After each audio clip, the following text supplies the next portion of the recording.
Welcome, everybody. Thank you for joining us. My name is Temba Nume. Today, our focus is grade 10 physical sciences, sound, waves, and light. Our focus today will be primarily on transverse pulses. I'm excited. I hope you enjoy our session together. Thank you very much. Right, as I've said, our focus is on transverse pulses. Now, just to get a general overview of what exactly are we on about this afternoon. We're looking at wave, sound, and light, which is the knowledge area. That's the physics part, grade 10.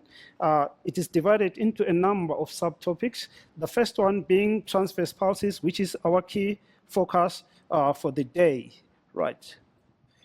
Okay, transverse pulses. Then from transverse pulses, we are going to look at transverse waves, right? Then from transverse wave, we'll move on to electromagnetic radiation, which has a lot to do with light, as the topic suggests. Then from there, we will also have a focus on longitudinal waves, still under waves. And then the last segment will be based on sound. I'm very much excited to go through these concepts, right? Now, having said that, okay. There we go. Okay, then we shall look at sound as our last segment. Right.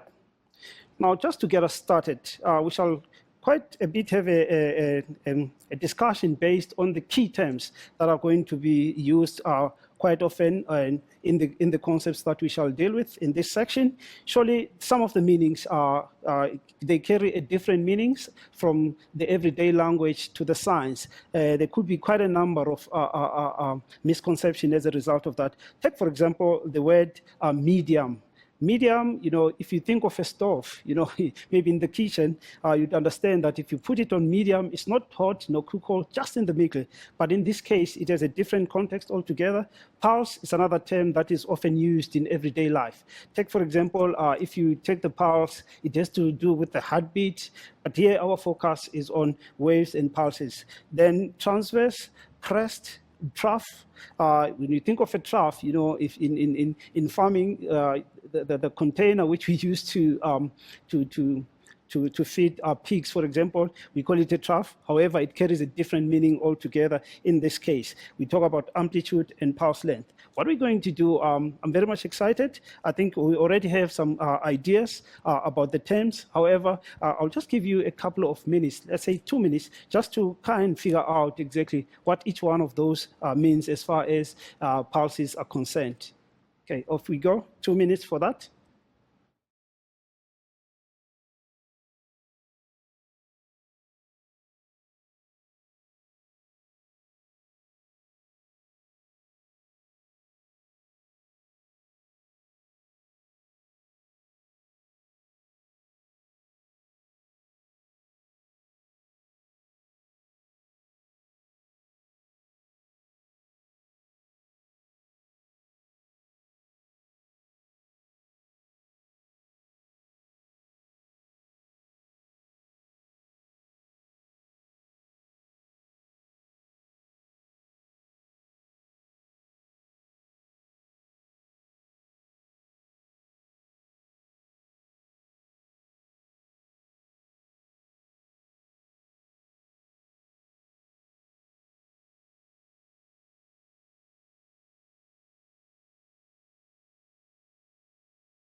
Oh, thank you very much. Let's hope each and every one of us has tried to figure out the meaning of each of those very key terms, I must say, in this section. All right. Now, let's look at each one of them in turn. Right. Okay. Right. As far as the medium, let's maybe, as a starting point, consider a situation which normally happens every day. When a rope or a hose pipe gets stuck somewhere, we tend to give it a flick, and that flick, it travels on the rope or on the pipe itself. So we would very much want to think of the rope or the pipe as the kind of material that allows the disturbance or that pulse up and down movement to be transmitted through it. So the key words as far as a medium, we can think of a medium as a material. We can think of it as a material, right, which allows a pulse or to be transmitted through it, right. Now, mediums, they vary from one form to another. Some of the disturbance can be transmitted through the air, some could be transmitted in water, depending on the scenario under concern, right. So it's a material that allows a pulse or a disturbance. I'll use the word pulse in disturbance, oscillation interchangeably to refer to one and the same thing. That allows a pulse to pass or to be transmitted through. Right. Okay. So generally, you'd understand that the word medium has a totally different meaning from what we know compared to that of a scientific concept. Now, let's talk about the pulse. Remember, our key focus today is on transverse pulse. Remember, the moment you give the rope a nudge or that flick up and down, it generates a movement which is transmitted through the rope. So let's think of this. I'll use the sketch on our screen now as an example. Right. This up and down movement consists or gives us what we refer to as a pulse. So a pulse is a disturbance. Now, if you look at the other parts of the rope, the other parts of the rope are at a point where there is no disturbance, or pretty much refer to it as a zero disturbance. So we call this the rest position. The rest position. Rest in the sense that there is no disturbance or oscillation that is moving through that part of the medium. Remember, now the green, which represents our rope, is the medium in this case. So the rest position, it's sometimes we refer to it as the equilibrium position. Okay, right. Now, as far as the pulse is concerned, which is our key idea for today's lesson, the pulse will be a single disturbance. Remember, the flick is only done once. However, it travels through the medium, the material. So as a result, a pulse would maybe think of it as a single disturbance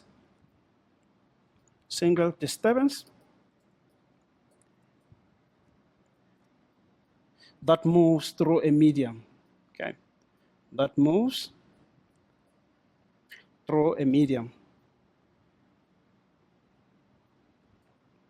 Right. So the medium in this case, remember, it is the rope in the context that we spoke about. Right. It goes further. On the same note, I want us to think of the fact that also the pulse starts at that point. Let's call maybe that point A, and then let's call that highest position B. That's the upward disturbance in terms of the pulse motion.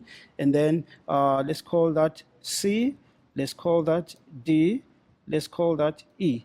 I want us to realize the fact that A to E consists of a single pulse. However, in real life, when we talk about a pulse, usually when we do one flick, it only consists half of a pulse, because a full pulse, it consists of up and down, then go down and come back to rest position. So that's a complete single disturbance, which is our pulse. So, and then if you look at the pulse, this is the point B is a point of highest disturbance from the rest position. If I could use the dotted line to indicate where the rest position would be if there was a zero disturbance. So point B is the crest. So the crest of the mountain, say for example, is the highest point of disturbance from rest position. In this case, it's in the upward direction. If we want, we may look at it that way. So point B is the crest, very key component of a pulse. And then if you look at point D, it's the same disturbance from that rest position, but in an opposite direction or downwards. So the lowest position or point of disturbance, we call it the trough. The trough. So the crest and the trough are the same distance from the rest position to the lowest points of disturbance, as well as from rest position to the highest point of disturbance. In this case, we have our crest as well as the trough.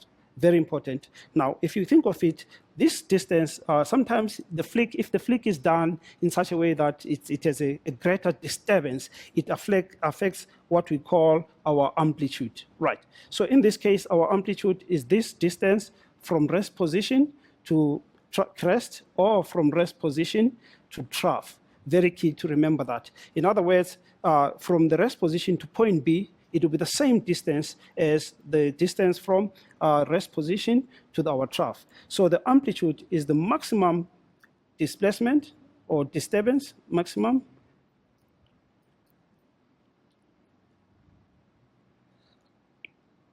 disturbance.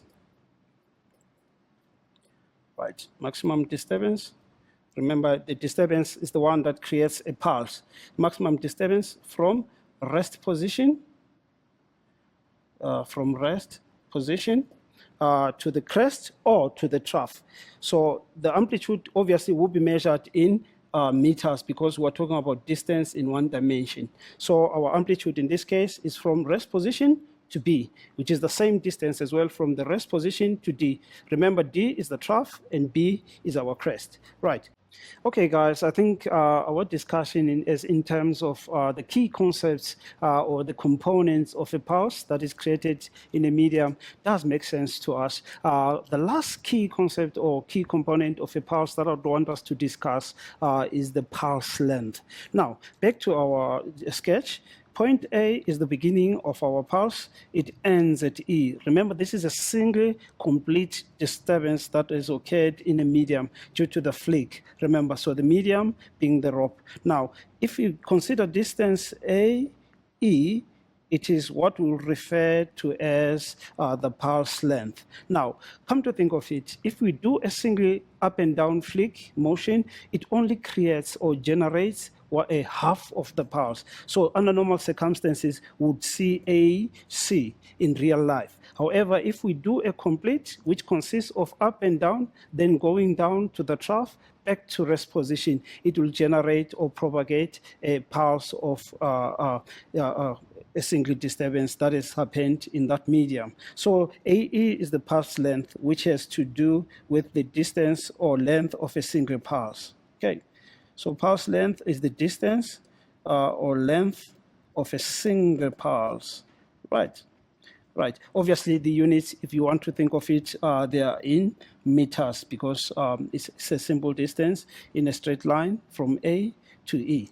Right. I think we've done quite a lot for now. Let's take time off and maybe drink some water, refresh, and we join again when we go to the next segment of our very interesting section. Thank you very much. Hello and welcome back, guys.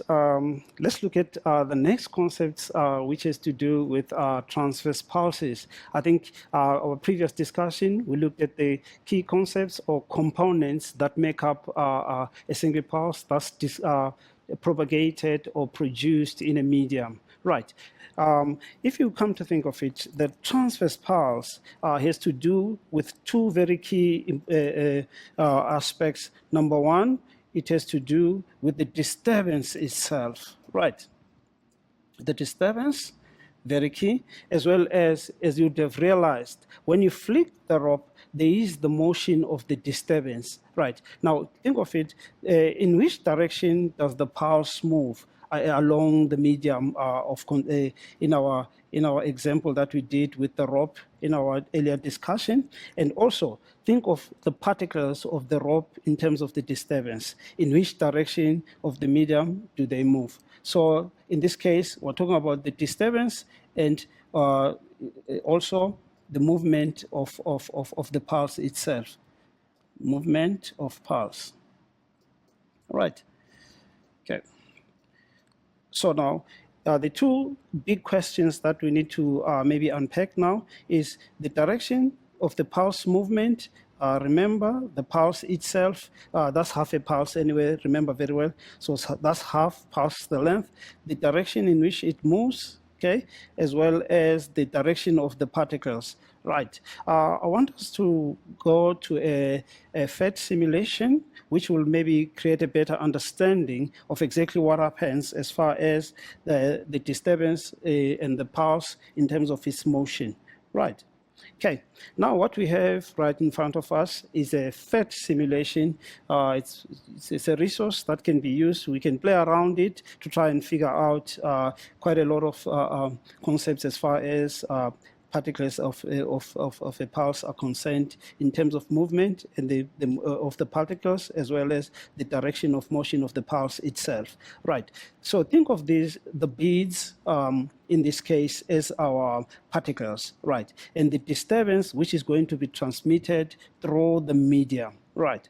If I'm going to click on that, you see, there is a disturbance that is generated. I want us to realize the movement of the particles, or the beads in this case. They are moving up and down, yet the pulse itself, half the pulse rather to be precise, is moving horizontally, right? If you can watch that, that's the upward movement. Because the end is fixed in that case, it allows the pulse to go back and forth. So think of this as the rope, and you're just given it half the flick. As a result, or consequently, it has generated half a pulse, which is transmitted through the medium. Very key concept. Right, I'll stop it there for a while. If you can realize, the particles or the beads, they move up and down. We can think of it in one plane as a vertical, right? And then the motion of the pulse, which is half the pulse in this case, is moving horizontal. So from our maths, we would understand very well that if the particles are moving up and down, and the pulse is moving horizontal, the two make an angle of 90 degrees. If I can play it further, just for us to further investigate that, I think it makes sense. Right. Now, back to our key questions. Right. In which direction does the pulse move? The pulse moves horizontally, right? It can either left or right. Okay, horizontally. Right, in a straight line, it moves horizontally. And then in which direction do the pulses of the medium move, or the particles rather? Remember, our particles in this case are the beads. They were moving up and down. So horizontally versus up and down, okay? We can think of it as vertically, right? Okay, now as they move, I think what is also important is that this is the up and down movement of the particles, as well this is the horizontal movement of the pulse. This is the movement of the pulse, right? Remember that pulse was half a pulse, it's fine. However, the point that we want to drive home is that if the particles move vertically, which is up and down, and the pulse move horizontally, they make an angle of 90 degrees. So the key term that comes to mind is that these two are moving perpendicular to each other, right? So as they move perpendicular to each other, this is a key aspect or a key characteristic of what we refer to as a transverse pulse. So in a transverse pulse, in a nutshell, what can we say? So a transverse pulse, by definition, pulse, okay? Remember, the pulse is that single disturbance that was transmitted through the medium. Our key focus in this case is the transverse nature of the pulse. Now, if you look at the pulse, the particles were moving perpendicular to the direction of the pulse movement. In this case, a transverse pulse is the kind of a disturbance in which a disturbance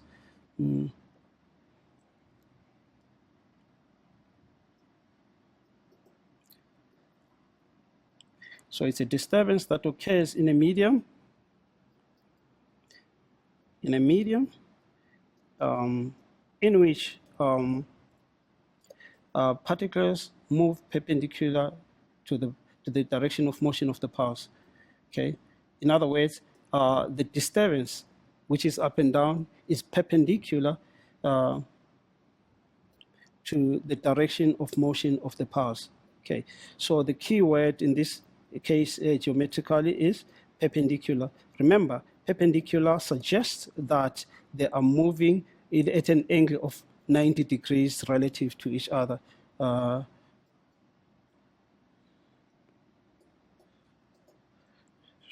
the pulse. Okay, so there are two things, two components: the particles moving up and down, and the pulse moving horizontally. Right. Now, moving along.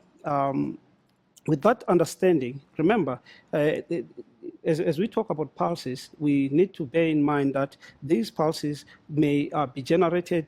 You can have one or two from both ends. Let's say we have the rope. One learner is holding the rope on one end, and the other learner is holding the rope on the other end. So what is happening? Primarily, we're going to have two pulses. Right, in this case. Now, if you check, the concept of superposition has to do with how pulses interact in space if they meet. Now, let's say this pulse is moving in that direction. Let me just go to the pen.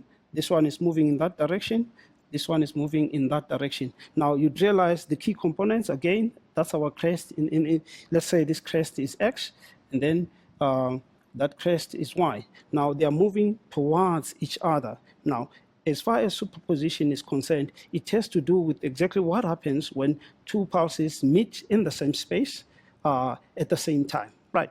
Now, if we can move those pulses to each other and see what exactly happens. So this one comes over, and what's going to happen is they'll be at the same time in the same space.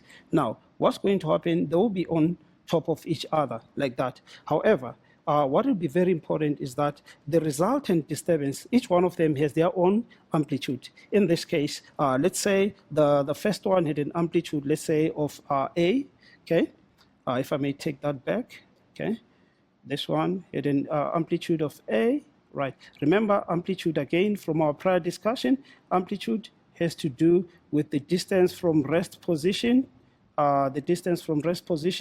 okay, to the maximum point of disturbance, okay? Right, now, that's amplitude A, okay, generally there, and then we have the other pulse, which is approaching from the other end, right? It has also, let's say, its amplitude is B, right?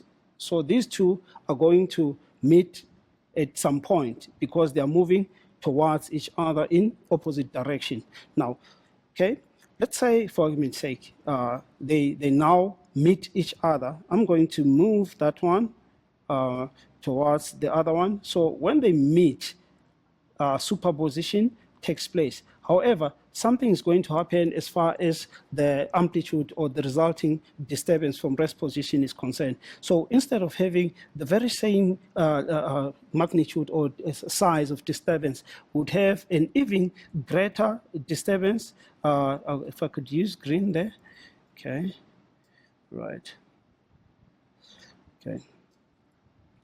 So the resulting disturbance in this case will be much greater compared to the individual disturbance. When that happens, we then say superposition has taken place. And hence, we can use the word interference. You know, when you interfere with somebody, you kind of disturb.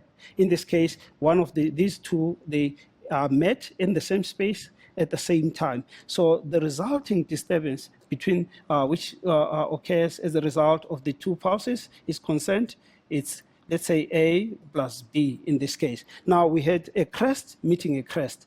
Once they've met with each other, they would obviously pass each other. The other one will continue in its original direction of motion, yet, okay. The other one will also continue in the other direction, right?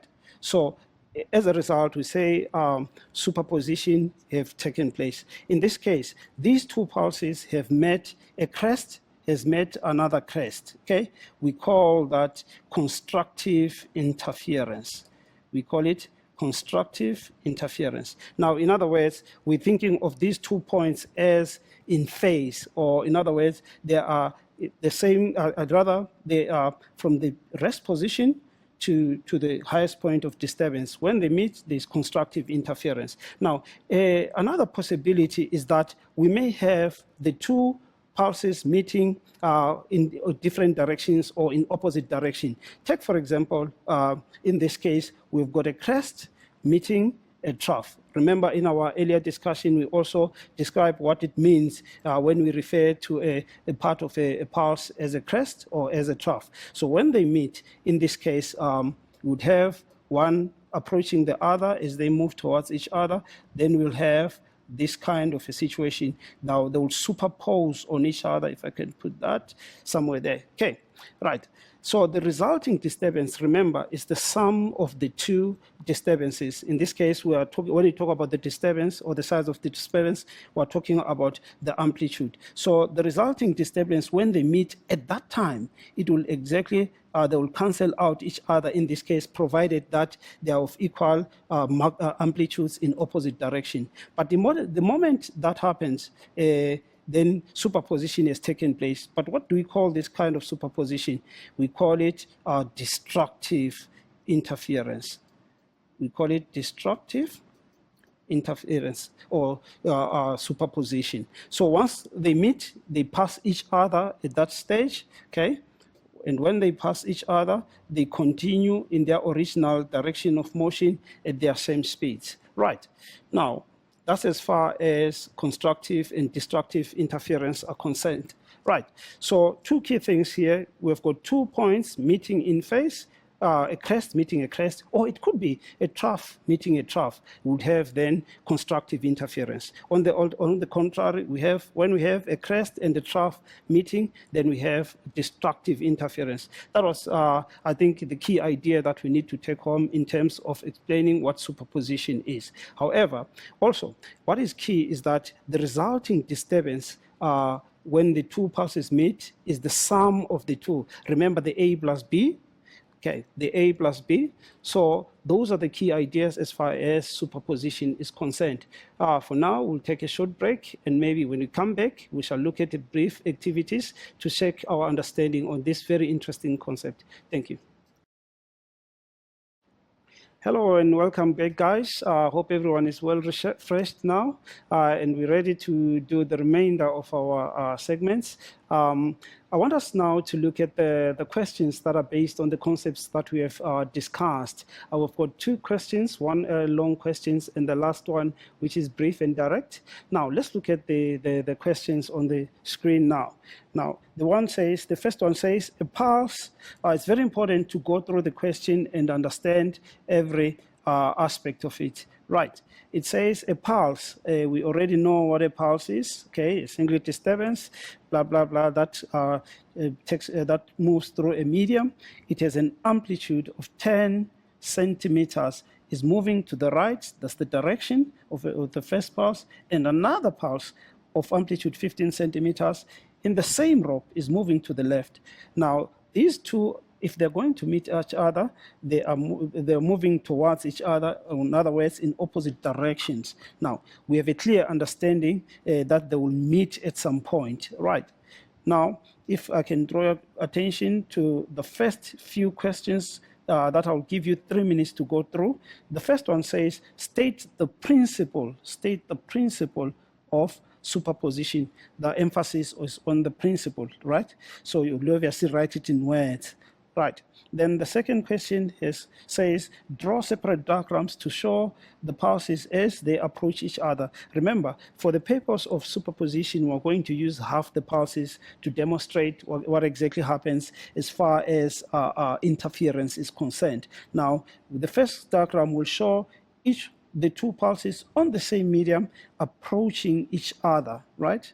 And then the next question, 1.2.3, would show when they meet each other. Now, this is what is going to happen, guys. I'm going to give you, say, 3 minutes to do the 3 questions, to state, draw as they approach and meet. And after that, we'll do the remainder of the question and do feedback as a collective. So let's go on to it, guys. All the best.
Welcome back, guys. Surely you've tried and attempted the questions, the 3 questions. Now, this is what is going to happen. We'll look at the 3 questions in the same question, sub-questions, the 3 of them. I'll give you a further 3 minutes. Right. Remember, the other one is amplitude 15 centimeters, meeting an amplitude of what? 10 centimeters. Now, if you can go to the last question now on the screen, you'll realize that we have got question 1.2.3, which says you need to draw, remember, this is from question 1.2. You need to draw the pulses. Now, our focus when they have past each other. In other words, when interference has taken place. And then the last question, it says you must state what type of interference is illustrated above. So it's when they approach, meet, and when they've passed each other. Then this would, the last question, we have to state the type of interference. Okay, I'll give you 3 minutes to do that. All the best, guys. Let's get on to it.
Okay, welcome back, guys. Thank you very much. I hope you have attempted the problem. Let's quickly have a look at, do the feedback and check how we did in each one of those questions. Right, okay. Yeah, the first one, it says, state the principle of superposition. Remember, the principle of superposition explains what happens when two pulses meet in the same space or when there is interference. So it says that when two pulses meet,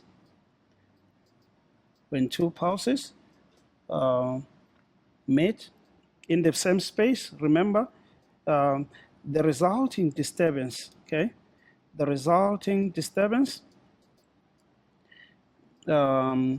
is the algebraic sum, okay? So if it's the two crests meeting, we will add. If it's the two troughs meeting, we'll add. And then if they are in opposite direction, we add, we subtract, obviously, because they're in opposite direction. The resulting disturbance is the algebraic sum of the two, okay? So algebraic, remember our A plus B, okay? In our earlier discussion. Algebraic sum, in other words, is the total of the two, right? Okay. Having said that, so this is the principle itself of the two pulses. Okay, if I can indicate that as well. Right. Now, if we consider the two pulses approaching each other, right, there is the first one. Remember, the 15 centimeter pulse is bigger than the 10 centimeter, right? So if when they approach each other, let's say, for argument's sake, this is our 10 centimeter pulse, and then this is our 15, okay? These diagrams are not necessarily drawn to scale, but we know that is 15, okay? Then that is the 10 centimeter, okay? Now, that's from the rest position. That one is moving in that direction. That one is moving in that direction. So that one is 10 centimeter, okay? Right. Okay, right. So this is primarily what happens when they approach each other. Remember, according to the principle itself, when they meet each other, the resulting disturbance is the sum of the two. Now, instead of having 15 and 10 separate at the same space, when they meet, would have an even bigger disturbance, which will be the algebraic sum. In this case, it's our 15 plus 10, if we can indicate that, which gives us what? 25 centimeters. So when they meet, at the point that they meet, the resulting disturbance will be exactly 25 centimeters, to be precise. Okay, be careful with the units because they are given in centimeters. We need to show. So by the time that they meet, this is primarily or basically what is going to happen. Okay, when they've passed each other, remember, they are going to have to continue moving in their opposite direction. That's our 15, that's our 10. So the 10 is continuing, moving to the right. The 15 will continue moving to the left, okay? Even if we don't show that, we show that they have passed each other. So that's 10 centimeters, okay?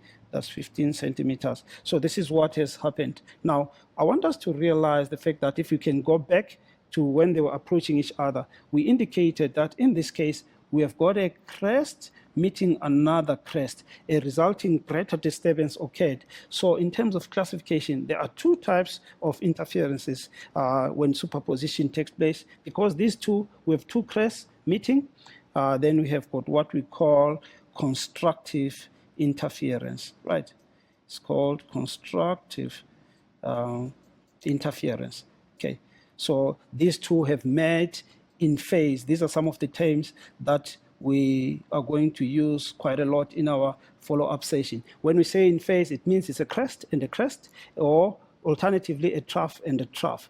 So that was it, Lenas. Now I want us to quickly look at the last question.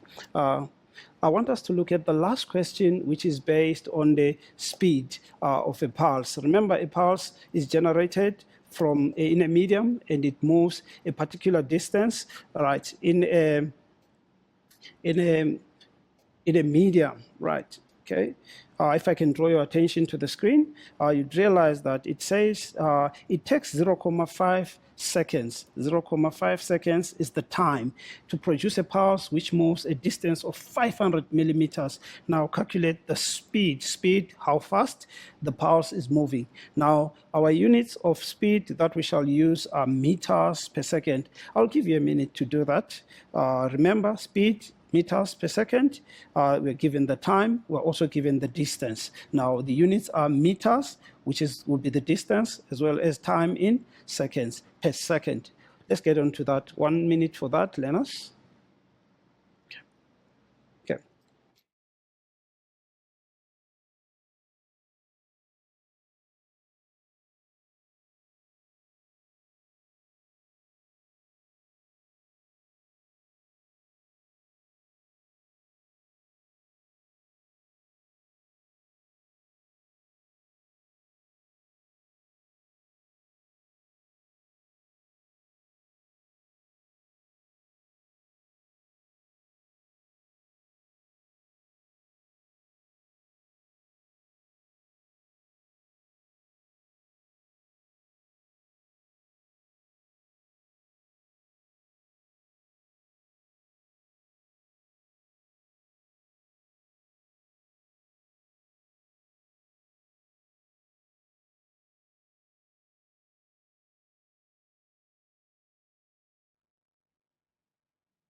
Okay, welcome back, learners. Let's look at the question very quickly and do the feedback so that we can do an overview, summary of everything. Now, remember, we're given the time. And if you look at the units, it's meters.